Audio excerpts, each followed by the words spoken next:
comentarios, llámelos al 01800 831 3913 o local 61 275 36 a las extensiones 106, 107 y 124. Continuamos. Continuando en este segundo bloque, en Chiapas a Diario, pues en esta oportunidad, aquí don Armando Peña y un servidor, tenemos la honrosa compañía de don Eric Acuña, que él es el titular de la Comisión de Fiscalización Electoral, que nos queda muy a modo, sobre todo porque lo invitamos para conocer su opinión, sus consideraciones acerca de lo que ahora está todavía inaugurándose en el país, que es la nueva legislación en materia electoral con la creación del Instituto Nacional de Elecciones. Bienvenido, maestro Eric. Muchas gracias. Gracias a todos ustedes. Gracias también a mi amigo Gerardo por la invitación. Y bueno, desde luego es un placer estar aquí con ustedes, compartir esta mesa, de verdad, un privilegio. Muy bien, don Eric, la primera pregunta que es necesario retomarla es, quisiéramos conocer cuáles son sus con respecto a la reforma electoral y sobre todo sobre esta nueva institución que se llama Instituto Nacional de Elecciones. Bueno, es un tema largo, creo que tan ¿Cuento largo, corto o cuento largo? Largo, tan es así que se llevó un buen tiempo desde que fue planteado en el Pacto por México y que se concretó a finales del año pasado, publicándose en febrero de este año, ya como una reforma constitucional que tiene varias implicaciones, entre las más importantes, desde luego, la creación del Instituto Nacional Electoral. Y para mí es un privilegio poder hablar de este tema, porque este tema trae a los estados una serie de modificaciones. Antes que nada, decirles que en la Comisión de Fiscalización Electoral respetamos lo que hizo el Poder Reformador, el constituyente permanente, y que independientemente de que estamos esperando las leyes secundarias, pues desde luego observamos con toda claridad y puntualidad lo que el marco normativo, el marco constitucional ahora nos impone. El Instituto Nacional nace con varias dudas, pero ya está funcionando. El jueves de la semana pasada ya fue integrado por sus nuevos consejeros y el viernes a las 2 de la tarde tomaron protesta, desapareciendo con ello al extinto hoy Instituto Federal Electoral, que tuvo una vida institucional de más de 23 años, y naciendo una nueva institución que trae ahora otras atribuciones y que dentro de las implicaciones a nivel estatal pues serán aquellas que ahora retoma el Instituto Nacional Electoral, como las que van a ser las relativas a la fiscalización, a actos anticipados de campaña, como que serán las relativas a la organización de la elección, las de capacitación, que a partir de ahora se centralizan y serán directamente a cargo del Instituto Nacional Electoral, inclusive la designación de los integrantes de los consejos generales locales, que ahora queda a cargo del Consejo General del Instituto Nacional Electoral, quien podrá designarlos e inclusive removerlos. A ver, maestro, ahí es la parte que a la gente no muy le queda claro, ¿no? ¿Qué va a pasar? La gente pues no conoce de esto, de las reformas, hasta qué punto están llegando. ¿Qué va a pasar? Sobre todo les preocupa cómo va a quedar el esquema de la estructura electoral local, es decir, lo que es el instituto aquí también de elecciones, o lo que era el Instituto de Elecciones Estatal, y lo que es la COFEL. ¿Cómo queda dentro de ese marco? ¿Cómo queda establecido? Porque ya estamos cerca de los procesos electorales y bueno, se entiende que al crearse el INE está creándose también una política de carácter nacional, pero ¿cómo quedamos acá con nuestras instituciones locales?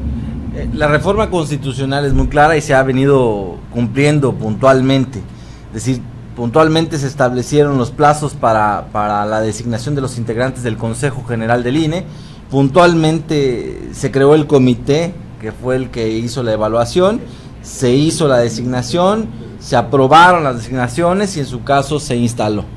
Puntualmente, creo yo, estaremos esperando que se emitan al 30 de abril las leyes secundarias.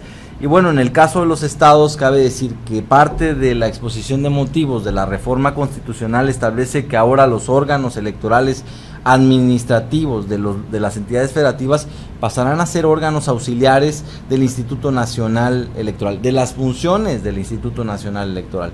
¿Qué quiere decir con esto? Que va a haber mayor coordinación con el órgano federal y que además el órgano federal originariamente asume algunas atribuciones que anteriormente correspondían a los estados en el hecho de la organización de las elecciones.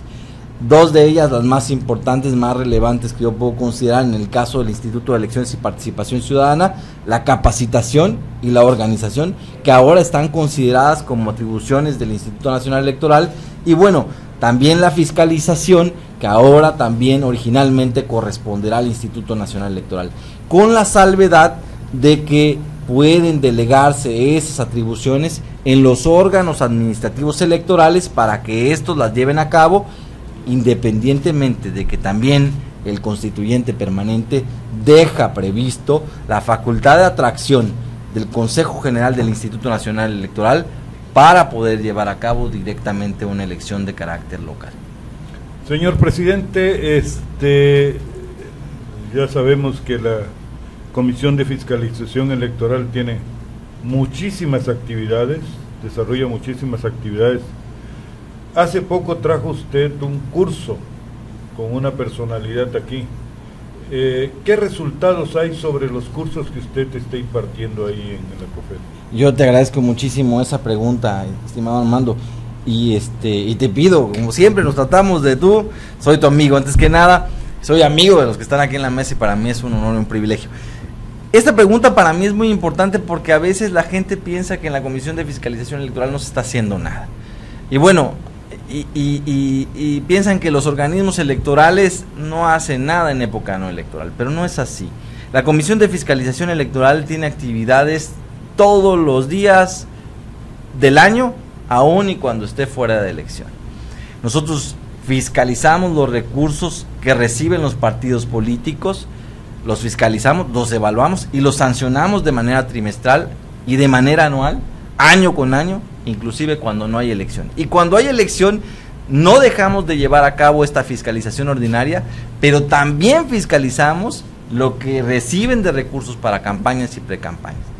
Pero la pregunta se me hace muy importante y me da a mí esta posibilidad de decir que la fiscalización tiene un principio básico que no se debe de perder, que es la prevención. Entonces los órganos de fiscalización debemos de llevar a cabo acciones de carácter preventivo. La sanción, el garrote como dicen por ahí, solamente está legitimado, solamente se vale desde el punto de vista legal cuando el órgano ya llevó una actividad de carácter preventivo para decirle al sujeto de derecho cuáles son sus obligaciones, cuáles son sus alcances de derecho. Y una vez que se instruye a través de estos mecanismos de capacitación y de fortalecimiento de la cultura de la legalidad electoral, pues entonces es cuando cabe legítimamente ya la sanción. A través de todas estas actividades, nosotros hemos llevado a cabo diferentes cursos con los partidos políticos y es más al público en general, para dar a conocer cuáles son sus obligaciones, cuáles son sus derechos. Nosotros no solamente fiscalizamos recursos públicos que reciben los partidos, tenemos como fin promover la cultura de la legalidad electoral. ¿Qué quiero decir con esto? Tenemos que formar al nuevo ciudadano del siglo XXI y hacemos un trabajo permanente en las escuelas de educación básica, en las que vamos con una botarga que se llama COFELIX a decirle a los niños, a trabajar con los niños, diciéndoles qué es lo que se debe de hacer con relación a las reglas, cómo se hacen las reglas, la importancia de respetar las reglas, que es algo que ellos también estudian, pero que ha tenido muy buena aceptación. Es decir, no hay impacto más fuerte, y lo sabemos todos que hemos sido padres aquí, que un niño te reproche. Ya no sería un reproche incluso de una autoridad, que no te pusiste el cinturón, que te pasaste el alto. Entonces trabajamos con esos niños del siglo XXI para que ellos nos ayuden. El impacto es en casa, con la mamá, con el papá, con el tío, con el abuelito, a decirle lo que se debe de hacer. Y de esta forma nosotros estamos procurando cultura de la legalidad electoral, fortalecimiento de la cultura de la legalidad electoral. Trabajamos con ellos, llevamos la botarga, llevamos algunos cuentos, explicamos cuáles son las reglas. Con este esquema un poco más didáctico lo hacemos con los niños, también lo hacemos con los jóvenes, también lo hacemos con los partidos políticos, en elecciones o en campañas lo hacemos incluso hasta también con precandidatos y candidatos. Es un trabajo y un esquema constante. El año pasado hicimos trabajos relativos a la promoción del liderazgo político de la mujer. Los partidos políticos reciben el 2% de prerrogativas como si fuera un gasto específico, un rubro que no se puede destinar a otra cosa, sino nada más para mujeres. Nosotros promovimos esos talleres, esas conferencias, para que los partidos políticos pudieran cumplir con el 2% que les corresponde destinar para la promoción política y el liderazgo político de la mujer. Lo hicimos, estuvimos en varios lugares del estado, hicimos también lo relativo a jóvenes. Los jóvenes también deben de participar en los partidos políticos, y entonces todo este trabajo es el que venimos realizando de manera preventiva en la Comisión de Fiscalización Electoral, además de los cursos, las conferencias magistrales, los talleres. Vamos a tener uno de fiscalización a finales de este mes, y entonces es todo el trabajo que a nosotros nos corresponde de manera institucional, pero como una obligación, por ser fiscalizadores, de prevenir las acciones, no nada más de sancionar cuando sucedan. Un órgano de fiscalización es eficiente en la medida de que los sujetos de derechos dejan de incumplir, y solamente dejarán de incumplir cuando conozcan en realidad cuáles son sus derechos y sus obligaciones. De eso se trata este trabajo, esta capacitación constante que realizamos. Y bueno, muchísimas gracias por la pregunta que me permite a mí poder exponer esos casos. Sí, claro, bueno, dijo usted algo muy importante, y cuando habló del liderazgo político de la mujer, creo que me produce un cierto prurito por participar y preguntarle también. Cuando usted dice, o cualquier persona habla de fiscalización, regularmente pensamos fiscalizar, sanción, como que fiscalizar es escudriñar hasta lo más íntimo de lo que cualquier ciudadano pueda tener. Pero bueno, yo quisiera entonces, tratándose del aspecto femenino, encauzarme a la visita que ustedes tuvieron a la Comisión de Fiscalización Electoral, y esa visita importantísima que ustedes tuvieron con las nuevas implicaciones de la Ley de Transparencia y Acceso a la Información Pública, y a la doctora Pechard, que creo que es una figura muy importante que pisó nuestro estado y que tuvo, la oportunidad de estar con usted y usted con ella. Sí, muchísimas gracias también. Ahí agradecer a la doctora Pechard, agradecer a los asistentes. Ese trabajo de carácter preventivo nos obliga a nosotros a decirles a los partidos políticos que estas reformas estructurales que ha promovido el presidente de la República y que todos los ciudadanos, más las autoridades, debemos de acatar, traen consigo una serie de modificaciones de carácter institucional en cuanto a las obligaciones de cada entidad. En el caso de los partidos políticos, hasta antes de la reforma al artículo 6º constitucional, de estas reformas de carácter integral promovidas por el presidente de la República, los partidos políticos tenían la obligación de rendir esa información pública a través de la Comisión de Fiscalización Electoral, y en otros estados a través de los institutos electorales locales.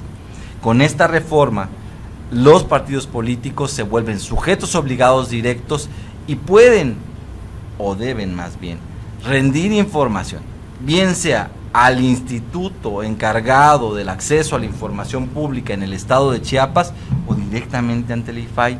Esto abre una posibilidad muy importante, que de eso se trata todas estas reformas, para el ciudadano, para que el ciudadano pueda conocer a través de la transparencia y la rendición de cuentas qué se hace con el recurso público, no solamente el que trabaja el gobierno del estado, sino incluso el de los partidos políticos. Y costó mucho esta reforma porque hubo oposición para que fuera esa información de carácter público, pero ya es una realidad. Invitamos a la doctora Pechar, quien participó en el Consejo General del IFE en algún tiempo, y es una experta, participó también en el consejo del IFAI, y es una experta en el tema, para que nos explicara y pudiéramos platicar con los partidos políticos que a partir de esta reforma, y tienen un año, tendrán que tener en sus portales información pública que implique los pagos que generan sus nóminas, los pagos que se generan por gastos operativos, y en realidad una serie de pagos y de gastos que tendrán que transparentar y poner en una página pública que podrá consultar cualquier ciudadano, pero que además, si el ciudadano no está convencido de que esa sea la información, podrá solicitarla a través del órgano local o incluso del IFAI. Y entonces, ¿de qué se trata esto? De no agarrar desprevenido a los partidos políticos. Lo que hicimos fue decirles, ya está la reforma, hay que ponerse a trabajar.